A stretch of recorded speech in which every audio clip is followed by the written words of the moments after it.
राजा पौरस आणि अलेक्झांडर हा जग जिंका निघाला होता. तो भारतामध्ये आला. भारतामध्ये आल्यानंतर भारताचा तत्कालीन राजा पौरसचं सैन्य तिप्पट आहे. किती? 3 पट. आपण आपल्या भूमीमध्ये लढतोय. इथली भौगोलिक परिस्थिती आपल्याला माहिती आहे.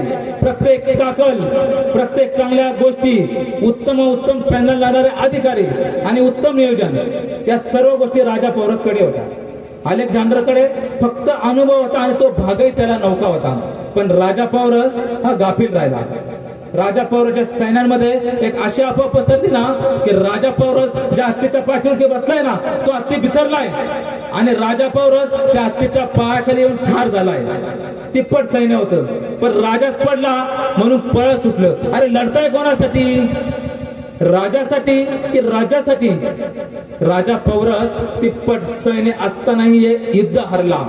या उलट जर आपण सिंहगडचा अभ्यास केला ना तर आपल्या लक्षात येईल, अरे तो तानाजी दारार्थी पळून सुद्धा या मावळ्यांनी, अवघ्या मुठभर मावळ्यांनी त्या उदय बांधला, तिथं पाणी पाजलेला आमच्या मराठ्यांचा, महाराष्ट्राचा तेजस्वी इतिहास.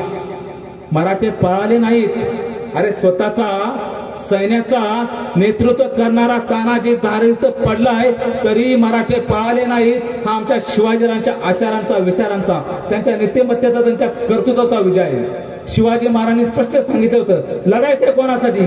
तर त्या हिंदवी स्वराज्यासाठी.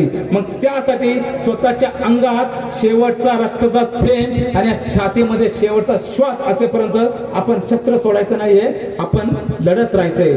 हाच विचार घेऊन मराठे तेव्हाही लढत होते आणि याच मराठाला आरक्षण मिळावं म्हणून आज मनोज जरांगे पाटील साहेब लढत आहेत.